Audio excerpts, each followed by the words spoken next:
Hello student welcome to our channel Echo of Knowledge. आज आम आलोचना करिम 2026 जिसकल छात्र छात्रीसकले SSLC दिबले गई आछे समार कथा कम। गतिके तुमालोके भिडिओटो स्किप नकरि प्रथমৰ পৰা শেষলৈ চাবা। गतिके जिसकल छात्र छात्रीसकले 2026 मेट्रिक दिबले गई आछे अर्थात SSLC दिबले गई आछे तेलुকৰ বাবে भिडिओटो बहुत इम्पर्टेन्ट বুলি ক'ব পাৰি। কিয়নো এতিয়াৰ পৰা যদি আমি क्लासत मनोयोग निदिও বা ঘৰত গৈ আমি টাইমলি স্টাডি নকৰো তেতিয়া আমাৰ মহা বিপদ আহিব। বিপদ মানে কি এতিয়া বেলেগ বিপদ নহয়, আমাৰ পঢ়াৰ প্ৰতি বহুতো এটা সমস্যাৰ সৃষ্টি হ'ব। এতিয়া যদি স্কুলত কোনোবা স্কুলৰ নোট দিয়ে কোনোবা স্কুলত নিদিয়ে নিজে লিখিব ল'ব লাগে, সেইটো মেটাৰ নহয়, সেইটো সম্পূৰ্ণকৈ নিজৰ ওপৰত নিৰ্ভৰ কৰিব যে মই কি কৰিম, মই ৰিজাল্ট বেয়া কৰিম নে ভাল কৰিম নে পাছ কৰিম নে ফেইল কৰিম, সেইটো নিজৰ ওপৰত সম্পূৰ্ণ নিৰ্ভৰ কৰিব। যে মই এইটোৱে ক'ব বিচাৰিছোঁ যে যিসকল ছাত্ৰ ছাত্ৰীয়ে এতিয়া পাঠদান আৰম্ভ কৰি দিছে বা নিজে প্ৰিপেৰেশ্যন কৰিবলৈ লৈছে, কিছুমানে আধা ঘণ্টাকৈ পঢ়ি আছে।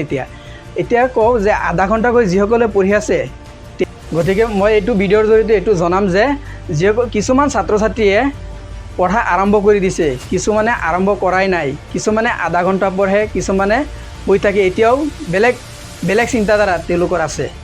আৰু কিছুমানে টাইমলি ষ্টাডি কৰে, ৰাতিপুৱা সোনকালে উঠে। এডভাইচ দিব নালাগে, কোনোবাই এডভাইচ দিব নালাগে যে তই আমুক কাম কৰগৈ, তাত যা ত'ত যা, নিজৰ কাম টাইমলি কৰি যায়।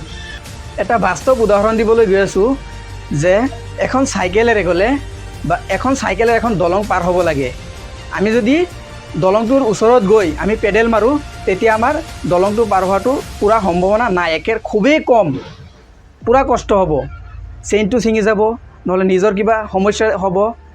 আৰু যদি আমি দূৰৰ পৰা চাইকেলৰ পেডেলখন স্পীডে মাৰোঁ তেতিয়া আমি দলংটো পাৰ হৈ যাব পাৰিম, আৰু দলঙত উঠিলে আমি দলঙৰ পৰা আৰামত নামি যাব পাৰিম। ঠিক সেইদৰে SSLC এক্সামটো তেনেদৰেই যে আমি এতিয়াৰ পৰা যদি আমি অধ্যয়ন কৰি যাওঁ, টাইমলি ষ্টাডি কৰি যাওঁ, অৰ্থাৎ সময়মতে আমি অধ্যয়ন কৰোঁ, তেতিয়া আমাৰ সন্মুখত কোনো বাধা বিঘিনি নাহিব। আমি এতিয়া ৰেগুলাৰ ষ্টাডি কৰিলেহে আমাৰ যিকোনো দিনৰ কামটো দিনতে কৰিম। আজি স্কুলৰ পৰা কিবা এটা হোমৱৰ্ক দিছে যে এতিয়া আমি ঘৰত আহি লগে লগে এইটো কৰিব লাগিব, যে এইটো ৰেগুলাৰ কৰিলে যে আজি লিখা দিছে লিখি আমি ডাইৰেক্ট এইটো ক্লিয়াৰ কৰিব লাগিব। মুখস্থ যিটো কৰিব লাগে সেইটো মুখস্থ কৰিম, আৰু যিটো বুজিব লাগে এইটো আমি বুজি ল'ব লাগিব। গতিকে SSLC এক্সাম এইটো হৈছে জীৱনৰ প্ৰথম খোজ, অৰ্থাৎ যিসকল ছাত্ৰ ছাত্ৰীসকলে 10ত পঢ়ি আছে সেইসকলৰ বাবে জীৱনৰ প্ৰথম খোজ হৈছে এইটো বছৰ, অৰ্থাৎ 2025 বৰ্ষটো তেওঁলোকৰ বাবে বহুত ইম্পৰ্টেণ্ট। যদি আমি জীৱনত এইটো এটা প্ৰথম খোজ, যদি আমি প্ৰথম খোজটো দিব নোৱাৰোঁ তেনেহ'লে আমি দ্বিতীয় খোজটো কেনেকৈ দিম? এখন চিৰিৰ ধাপ এটা পাৰ হ'বলৈ হ'লে চাবা প্ৰথমটোৰ পৰা আমি 3টা চিৰি পাৰ হৈ দিব নোৱাৰিম, এটা দিলোঁ তাৰপিছত আৰু এটা দিব লাগিব, তাৰপিছত আৰু এটা, এনেকৈ ক্ৰমান্বয়ে যাব লাগিব। তুমি এটা দিলা মাজত 3টা থৈ 4টাৰ মাজত উঠিব পাৰিলা, তাৰ মানে কি ভৰিত দুখ পাবা, এনেকুৱা হ'লে আমাৰ ভৰিটো ভাঙাৰ পূৰা সম্ভাৱনা আছে। গতিকে তোমালোকক ইমান বুজাব নালাগে, তোমালোকে বুজিও নুবুজা তোমালোকে। গতিকে আজি আছিল এই ভিডিঅ'ৰ মূল বিষয়বস্তু। যিসকল ছাত্ৰ ছাত্ৰী এই চেনেলটোত নতুনকৈ আহিছা চেনেলটো ছাবস্ক্ৰাইব কৰি দিবা।